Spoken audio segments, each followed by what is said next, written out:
એમ સ્વામી કહે છે કે આ પ્રમાણે શ્રીજી મહારાજ સર્વોપરી અવતારના અવતારી આ લોકમાં પધાર્યા અને આ પ્રમાણે એમનો જે મહિમા છે જેવો છે તેવો એ જીવને સમજાતો નથી કે કોણ કહેવાય, શું કહેવાય. એમનો દીકરો ડૉક્ટર સાહેબ કહ્યું ને, માણસની કિંમત કરતા નથી, માલની કિંમત પણ આપણે ખબર નથી. હીરા પડ્યા હોય એમાં 1 લાખનો હોય, 5 લાખનો હોય, કરોડનો હોય ને 2 પૈસાનો હોય, એવા બધા કાચના હીરા હોય. પણ જે ઝવેરી છે ઓળખે એને ખબર પડે.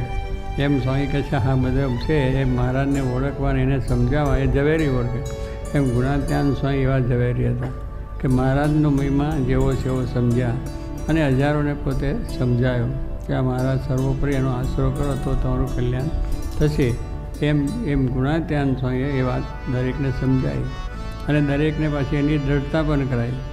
બીજા સ્વામી કહે છે કે આ લોકમાં આવ્યા સંત પણ એને શું થયું, કહેવામાં સંકોચ થયો કે મહારાજને આપણે સર્વોપરી કહીએ, સર્વ અવતારનારી કહીએ એટલે કોકને સમજાશે કે નહીં સમજાય, કોઈને પચ પડશે કે નહીં પડે, આવું થશે કે શું થશે, એમ ઘણા વિચારમાં રહી ગયા કે ના કંઈ નહીં સમજાય, ધીરે ધીરે સમજાય. પણ સ્વામીએ તો કહ્યું કે આપણી વાત સમજાય, એ પાત્ર ના સમજાય કુપાત્ર કરીને વાતો કે મેં તો છૂટા વાવટા મૂકી દીધા.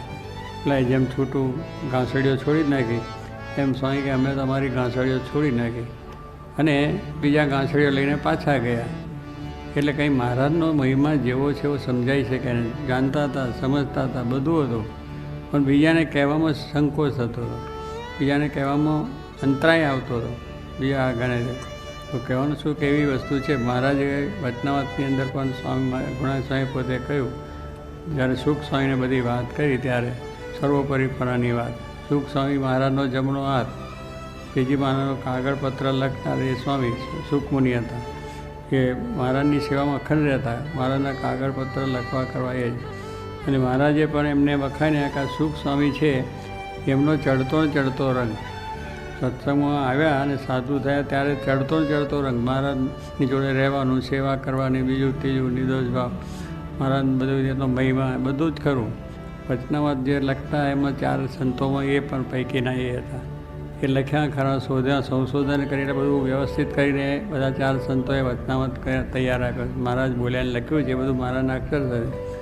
તારી એ પ્રમાણે એ સુખ સ્વામી આટલા બધા એ હતા. પણ મહારાજને આમ સર્વોપરી જેમ છે એમ સમજવામાં પાછું એટલું બધું એમને નહોતું. પોતે હતા ખરા, ભેગા રહ્યા. મહારાજે વખાણ્યા કે સુખ સ્વામીનો ચડતો રંગ, એટલે મહારાજની સેવા કરવામાં મહારાજનો કોઈ સંશય નહીં, મહારાજના કાર્યમાં કોઈ સંશય નહીં, બધી રીતે નિર્દોષ ભાવ. પણ મહારાજનું જેવો છે એવો મહિમા, મહારાજ છે, મોટા છે, સારા છે કે આપણા હવે છે એટલે એવી રીતે કહીએ, પણ જેવું છે ના સમજાય. પણ ગુણાત્યાન સ્વામીને એક વખતે બેઠાને વાતો કરી અને જે બધા નવરાન બીજા ત્રીજા ઉપર વાતો કરી મહારાજ સર્વોપરી છે, સર્વ અવતારના અવતારી છે અને આપણે પ્રમાણે કહ્યું.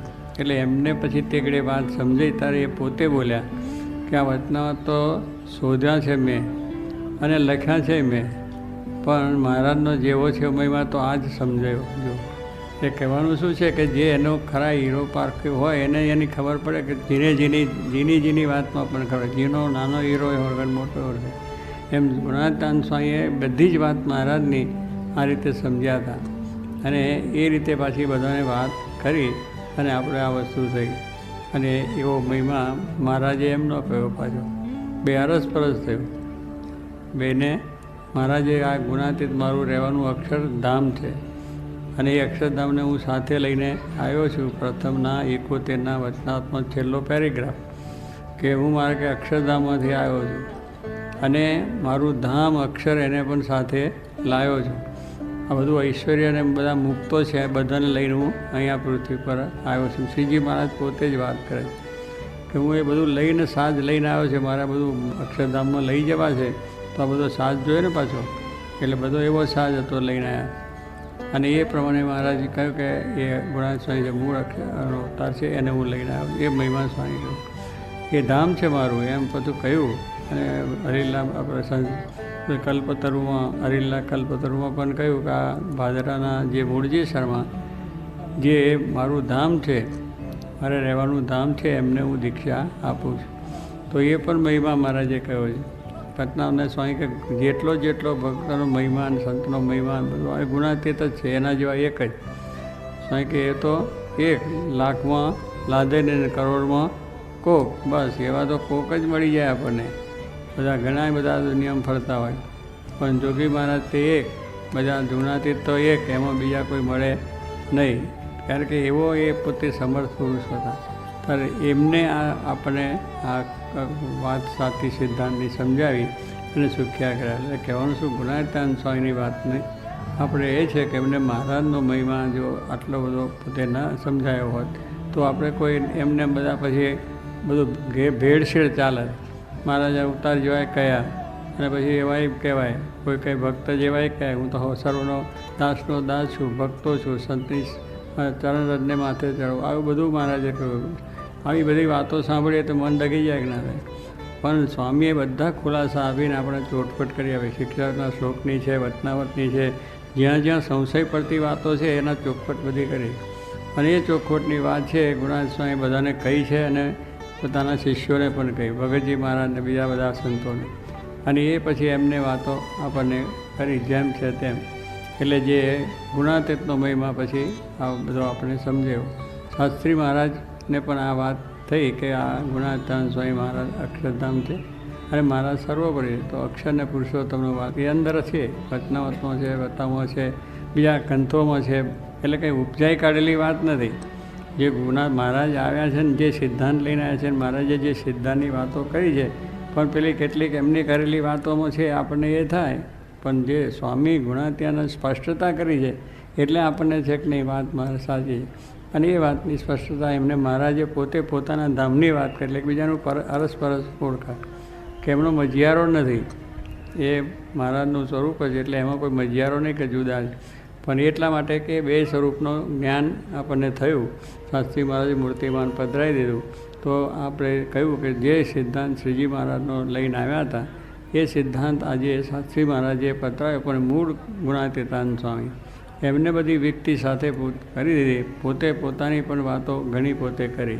કેટલા અક્ષરની વાતો કહેતા કે અક્ષર આમ છે ને તેમ છે, કોઈ કે ફલાણા છે ને ઠીકના છે.